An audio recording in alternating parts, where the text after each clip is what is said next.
akasajja kagenda kunsuuka munnange Ssejjirinya kyotamanyi nze ndi eno neegayirira Allah nti munnange ayanukula edduwa zange nze Seeka Umar omusomi w'edduwa ennansana ngamba nisa emikono gyange bwegiti ngamba ayi Allah saba okkiriza edduwa zange zino munnange buli omu teri amanyi wali teri amanyi ani ali ani naye ayi Allah ese tunuleko muntu Ssejjirinya obviously tukimanyi ffenna nti omuntu akwagaliza ekkomera aba akwagaliza ntaana Ssejjirinya yali musaale nnyo mu kunsiba abaana bange baakaaba bakyala bange baakaaba ebya Sheikh Umar bikyalanda ensonga tezinnaba kuggwa Ssejjirinya akyali mu mbeera mbi wabula ye Sheikh Umar buli lwalaba akazindaalo asabirira kimu nti Ssejjirinya singa afa era avuddeyo n'agamba nti yanyumirwa nnyo singa nalaba ku mulambo gwa Ssejjirinya nga guli wali gugalamidde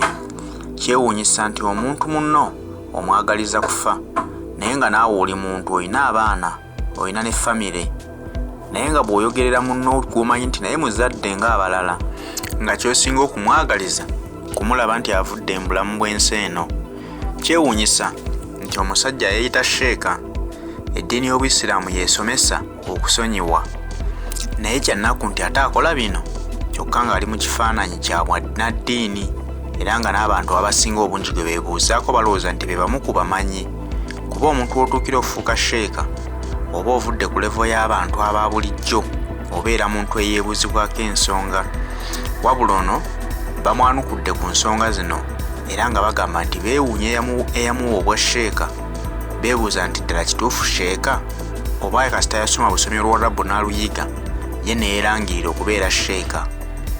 Seeka Muhammad Ssejjirinya ne bw'abanga yakunyiiza atya ne bw'abanga yakola ebibi ebisembayo Seeka ekyokumwagaliza okufa si ye solution y'ebyo bye yakutuusaako.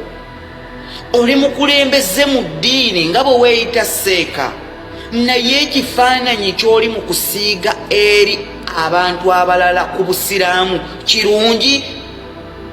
Nkimanyi abantu abamu bajja kudifendinga nti obusiraamu bulala ku muntu naye buli kintu kyonna ky'okolera mu busiraamu oba olipresentinze eddiini ya Allah ey'obusiraamu. Seeka ky'oyagala okugamba mu busiraamu mulimu essaala etta abantu ng'omuntu ogisaba ng'oyagala gundi afe n'afa ng'ate Kurani emu egamba nti Allah yekka ye nannyini buyinza obusalawo entuuko y'omuntu igwe amaanyi ogajjawa agagamba nti Ssejjirinya oyagala afe era omanyi n'okuzuukukako n'osalayo laakabbiri olabe ng'afa. Katonda awulidde essaala zo Ssejjirinya ali ku ndiri. Njagala nkubuulire mwana wa maama Ssejjirinya munnayuganda munnange ku nsi kuno ekintu ekikyasinza okwennyamiza ekibi ennyo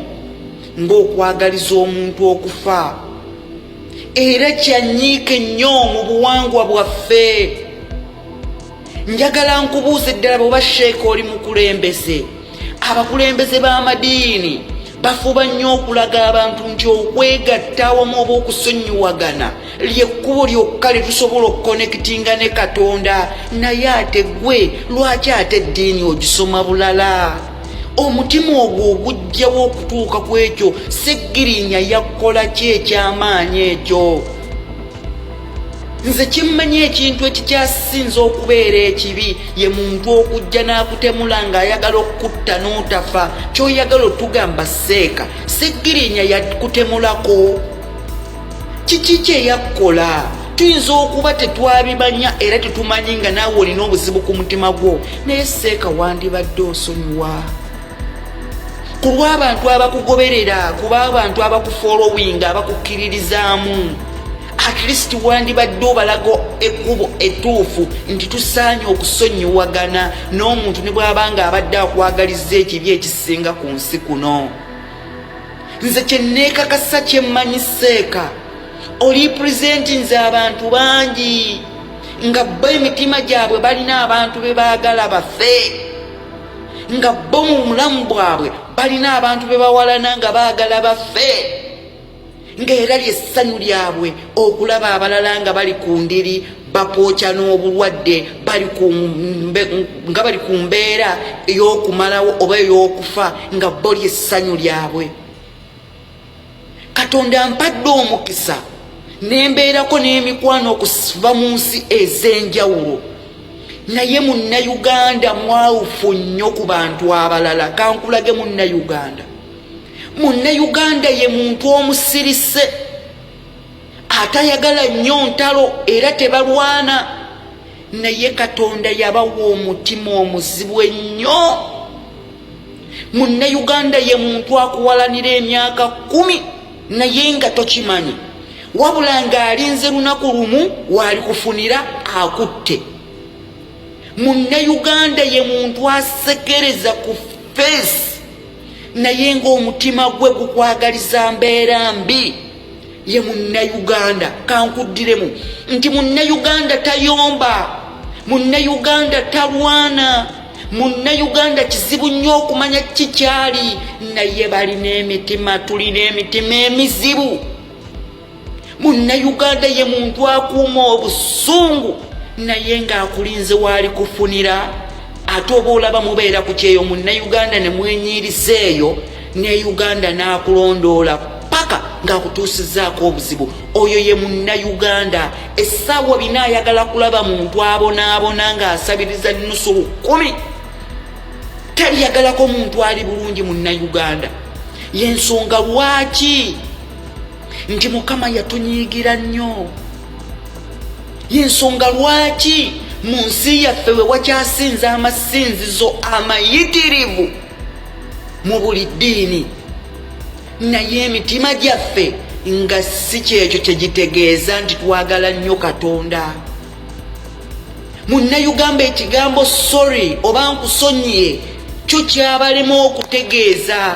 Asobola okusonyiwa mu bigambo naye nga mu mutima takusonyiwangako, ng'akwagaliza kibi. Ye Munnayuganda. Tebalina laavu, tebalina kwagala, tebalina mutima mulungi, nga wadde waliyo abatono ennyo abalina emitima emirungi, era bwe weegendereza nnyo abantu abo Katonda abagabirira nnyo. Tolaba muntu abonaabona n'oweebuuza lwaki abonaabona. Abamu emitima gyabwe mikyafu gijjuddeko seeka ku lw'eddiini ey'Obusiraamu, ku lw'Abannayuganda, ku lw'ekika mw'osibuka n'Obuganda mw'osibuka. Seggirinya musonyiwe ku lw'abantu abakufolowinga, abaana abato abakulinamu essuubi. Bambi tolaga bukyayi mu mbeera eyo. Abantu balage nti okusonyiwagana twetaagisibwa okuba nga tusonyiwa bannaffe dhani okukuma omuliro n'okwagaliza abantu ebibi. Akuwa omukisa Bannayuganda, tubeereko n'emitima emirungi. Seeka Umaru Kamoga omusomi w'eddu w'ennansana twagala omutegeeza kinsonga tugenda kikwata mu mbeera y'amateeka. Abaana mubalabye abawala, abaana b'abandi abato bwabakwata najja n'abakolako ebyambiyoni bazze mbusimaya balina ebisibu n'atandika kubakozesa n'abendako. Umaru tosobola tugamba nti gwe ogaba emikisa, tosobola tugamba nti gwe ojjanjaba abalwadde ng'abaana be wayenda mu bakazi bakulemye okujjanjaba. Baleme kufa naye ate bakulemye okujjanjaba kati batandise kufa. Umaru ekizibu kyo kye twakulabyeko, abaana abo obannyonnyola mu ngeri nnungi n'otandika okubakozesa ng'abakyala bo. Awo wonna ng'otandise obafunyisa embuto, awo obeera obalabirira, naye wallahi by'otandise okwefuula omulalu n'otandika okgenda ng'ogoba abaana b'abandi, kati oniinya Seggirinya. Seggirinya tumwebaza omulimu gwe yakoze, yalwaniridde abaana b'eggwanga. Ate njagala okutegeeza Umaru nti osula mu nnyumba ya birawuli, mbadde saagala okasuke mayinja, kubanga abazadde kati abantuukiridde baŋŋambye nti baakuleetera omwana waabwe nga mulenzi, ng'ayina amagini agamukutte n'obagamba bamuleke asulewo. naye omwana bwe bamunona era yagaana okuwona n'olwaleero, wabula omwana oluvannyuma lw'ewiiki yatandika okukaaba ng'agamba mami we nti bwe ŋŋenda emmanju okweyamba mpulira peyini, obulumi. Omwana bagenda omukebera ng'omwana alina ekizibu emabega eno awafuluma. Kale twagala kunoonyereza ekizibu ekyo kyava ludda wa. Omwana bakumuleetera yasulawo naye omwana awulira obulumi, ekyenda kirabika kirina obuzibu. Kati awo wetulaga tuyinza okuba tukyalwana ku baana ba buwala bokka nga n'abaana ab'obulenzi obaka basanyiza. Gavumenti tugamba eveeyo, poliisi etandika omulimu gwayo.